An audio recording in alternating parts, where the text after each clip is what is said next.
भारतीय दिगंबर जैन त्रयोग आश्रम में विराजमान है मूलनायक श्री 1008 आदिनाथ भगवान की अति मनोज्ञ एवं अतिशयकारी प्रतिमा। माना जाता है कि भगवान की इस पुण्य छवि के दर्शन मात्र से ही भक्तों के सभी कष्ट दूर हो जाते हैं और उनकी सभी मनोकामनाएं पूर्ण हो जाती हैं। यहाँ आने वाले दर्शनार्थियों के ठहरने के लिए सभी सुविधाओं से युक्त आवास की उत्तम व्यवस्था है। परम पूज्य स्थिविराचार्य श्री 108 संभव सागर जी गुरुदेव एवं परम पूज्य बालाचार्य श्री 108 मोक्ष सागर जी महाराज के पावन सानिध्य एवं परम पूज्य गणनी आर्यका श्री 105 पुनीत चैतन्य मती माता जी के मंगल निर्देशन में यहाँ प्रतिदिन भक्तामर बीजाक्षर मंत्रों के साथ होने वाली भगवान की अभिषेक शांति धारा में आप भी सम्मिलित होकर अपना कल्याण करें। निवेदक श्री भारतीय दिगंबर जैन त्रयोग आश्रम कमेटी, अधिष्ठाता श्री प्रदीप भैया, अध्यक्ष श्री नरेंद्र कुमार जैन गुड़गांव, कोषाध्यक्ष श्री पदम सेठी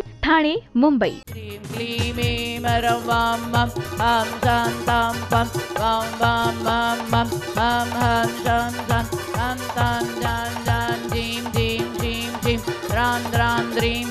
द्रावे द्रावे ओम नमः रते भगवते श्रीमते पवित्रतर जलेनाभिषेक करो में स्वाहा।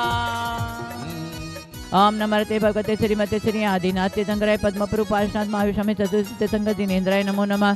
द्वादश गण परिवेष्टिताय शुक्लध्यान पवित्राय सर्वज्ञाय स्वयंभुवे सिद्धाय बुद्धाय परमात्मने परम सुखाय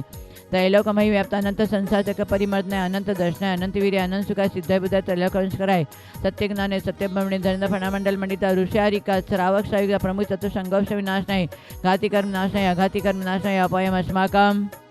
मृत्युम अतिकामम रतिकामम क्रोधम सर्विष्महरीं सर्वितल शाकिंडाकिनी भयानी सर्ववेदनीयम सर्वमोहनीयम सर्वकर्माष्टकम। ओम सुदर्शन मारा चक्र विक्रम तेजबल शरीर शांति सर्वजनानंदनम सर्वभव्यानंदनम सर्वगोकुलानंदनम सर्वग्राम नगर खेट करोट मठ पपतन दुर्मुख सर्वानंदनम सर्वानंदनम सर्वयजमानंदनम सदुखम हनन दह द पच पच कुट कुट शीघ्रम शीघ्रम यशुकम दिश लोकेशु व्याधि वचन वर्जितम अभयम क्षेम आरोग्यम सस्यरस्तु वेदते शांतिरस्तु क्षेमस्तु जयोस्तु नित्यम आरोग्यमस्तु अस्माकं तुष्टिरस्तु पुष्टिरस्तु सुखमस्तु अभिवृद्धिरस्तु दीर्घायुरस्तु कुलगत धनादि सदा संतो सद्धर्म श्री बलय आरोग्य ईश्वर अभिवृद्धिरस्तु। श्री आदिनाथ चंद्रप्रभु पाशुपूज्य मूली वर्धमान पुष्पन शीतल मनीष नेमिनाथ पाशनेन्द्र जिनेन्द्र नमा इत्यन मंत्र नवग्रत गंधोदक धारा वर्षणम ओम ह्रीं श्री पाशनाथाय दंड पद्माति सहिताय ठमल हरिओम स्मा स्मे स्मो स्मे स्मो स्मा कालीकुंड दंड स्वामी नतुल बल वीर परिक्रमाय अस्माकं शांति धारा देखने वाले करने वाले सर्व भक्त जनानां मुनि हरिका श्रावक शाविक चतुर्थ संघर्ष सर्व विघ्न निवारणतां सर्व आपत्ति संकट निवारणतां श्रीपति आकांक्षा दीपा मोनिका नीलिमन असाध्य शांतितम जुया असाध्य शांतितां सदेवतम चंदा देवी सर्व असाध्य शांतिता सर्वविघ्न निवारणतां सर्व जुय सर्वविघ्न शांतितम आशु सर्वविघ्न सर्व हीरो आनंद स परिवर्ष शांति कुमार सर्वविघ्न शांतितां पद्म विजय कुमार राजदेवी सपरि सपदम देवी सर्व परिवार सर्वविघ्न शांतितां। नाम क्या है? विमल कुमार से परिवार से सर्व शांति तुष्ण सर्व कार्य सिद्धि गुरु रेणु परिवार से सर्वविघ्न शांति कर्म अत्यारा शादी सालगिरह दिवस सर्व विघ्न निवारणताम आपत्तिपति संकट निवारण धन धान्य ऐश्वर्य उदितम सर्व विघ्न निवारणताम सर्व शांति सपनायाम ज्ञानेश ललिता संतोष विघ्न पुष्पा शक्ति सर्विघ्न शांतिता अनुराधा सुशीला परिवेश सुशीला शरीरे सुशीला सरिता सर्विघ्न शांति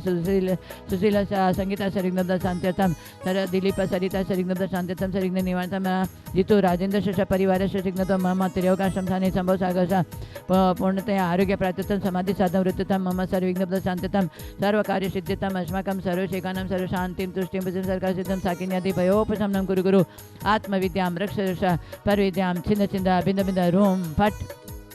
ओम ह्रीं ज्रीं श्रीं मं साणमर्यन्ताणं नमो सिद्धाणं नमो ऐर्याणं नमो जानमलेशविषावणं नमो जनानं वैजनानं परमैजनानं सविजनानं अनन्तजनानं कोडविजनं बीजविजनं नमो पादानुसारणं नमो समेण सदानं नमो सैमदान पतेविदानं भयविदानं उजुमुदिनं विलुमुदिनं मामिणदश्मनं चौदश्मनं मटङ्माणि मितुकुशलानं नमो वेटिपतानं नमो विद्यानं नमो चाननं पणसवणं नमो आकाशगमनं नमो आशिविषानं नमो डिट्टिविषानं गतवाणं दितत्वाणं दत्तत्वाणं मातवाणं गौतवाणं गुरुगणानं गुरुपरिक्रमणं गुरुणममयाणं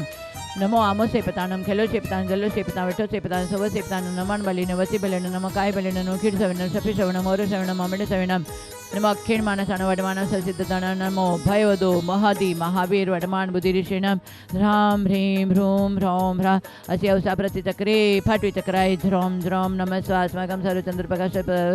चंद्रप्रकाश ममताय शरीरग्नब्द शांतता मुखे नलके चुम्बे परिवार परिवार शरीरग्नब्द शांतता सर्वकार्य सिद्धितम सर्वकार्य सिद्धम ओम ह्रां ह्रीं ह्रूं ह्रैं ह्रैं ह्रौं ह्रा अस्य उषा शब्ददर्शन ज्ञान चारित्र ह्रीं नमः सदा स्वाहा ओम ह्रीं श्रीं क्लीं श्री आदिनाथ जिनेन्द्राय नमो नमः ओम ऋषि शांतिनाथ जगत शांतिकर अस्माकं सर्वविलस्य परिवारस्य सर्वरेणुस्य परिवारस्य सर्व शांतिं तुष्टिं पुष्टिं धनधान्य गुरु गुरु स्वाहा ओम ह्रीं श्रीं क्लीं कमठोपदेशाची पार्श्वनाथ जिनेन्द्राय नमो नमः ओम ह्रीं श्री चतुर्थ चेतंग जिनेन्द्राय नमो नमः विमलस्य परिवारस्य रेणुस्य परिवारस्य शांतिं तुष्टिं पुष्टिं आरोग्य धनधान्य औषधि धर्मवृद्धिताम् आपत्ति विपत्ति संकटादिवादि निवारणं कुरु कुरु स्वाहा संपूजकानां प्रतिपालकानां यतीन्द्रसामान्य तपोधनानां देशस्य राष्ट्रस्य पुरस्य राज्ञः करोतु शान्तिं भगवान् जिनेन्द्र करोतु शान्तिं भगवान् जिनेन्द्र ओम ह्रीं ह्रूं आचार्य श्री शंभु सागर गुरुदेव बालाचार्य मुनि समय सागर महाराज समस्त साधु संघ के चरण में बारंबार नमस्कारो जलपलादि हरिकम निर्पामी ते स्वाहा। ज्ञानी और अज्ञानी का आचार्य कहते हैं अमृत की बिंदु पानी की बिंदु विष है या अमृत है, ये अपने ऊपर निर्भर है। पानी की बूंद यदि किसी प्यासे को पिलाया जाए तो उसकी प्यास बुझ जाती है, वो अमृत के रूप में माना जाता है। और वही बूंद यदि कोई पानी में किसी को डुबो दे तो वो मृत्यु का कारण बन जाती है। इसलिए पानी की बूंद वही है, किसी को जीवन दान देती है, किसी को जीवन ले लेती है। इसलिए पानी की बूंद किसी को मार देती है, माने सुख देने वाला भी है और दुख देने वाला भी है। इसलिए वो पानी की बूंद यदि सीप में चला जाता है तो मोती बन जाता है, और वही पानी की बूंद यदि सर्प के मुख में चला जाता है तो वो विष बन जाता है। ये पानी की बूंद है। यदि वो गन्ने के पेड़ में चला जाता है तो मीठा बन जाता है, और नीम के पेड़ में चला जाता है तो वो कड़वा बन जाता है। वैसे ही मानव पर्याय भोग में लगा दो तो कहाँ जाएगा? नरक तिर्यंश में जाएगा। और वो मानव पर्याय यदि आप धर्म में लगा दोगे तो आगे स्वर्ग और मोक्ष भी मिल सकता है। आचार्य ने दो मार्ग बताया, एक भोग मार्ग और एक योग मार्ग है। भोगों में लगाएं तो आप समझ लेना आज नहीं तो कल नरक तिर्यंश गति में ही जाना पड़ेगा।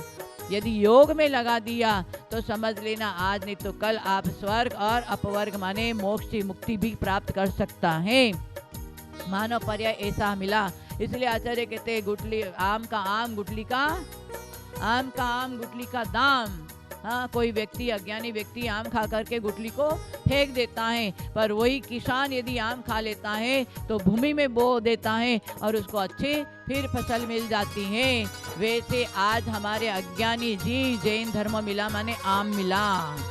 परंतु अज्ञानी होकर के हम उसकी गुटली को उसमें कहा भोगों में लगा दिया, इसलिए वो व्यर्थ चला गया। समझो मानव पर्याय व्यर्थ चला जाएगा। और समझदार किसान की तरह आज कृषि और ऋषि का देश है, तो हमारे ऋषि वो आम को क्या करते हैं? जीवन में धर्म को अंगीकार करके साधना के मार्ग से योग के मार्ग से आगे अपने प्रशस्त करते हैं कल्याण का मार्ग। इसलिए आचार्य कहते हैं अपने ऊपर है, भावों के ऊपर है। आपका भाव कहाँ भोगों में जा रहा है या योग में जा रहा है?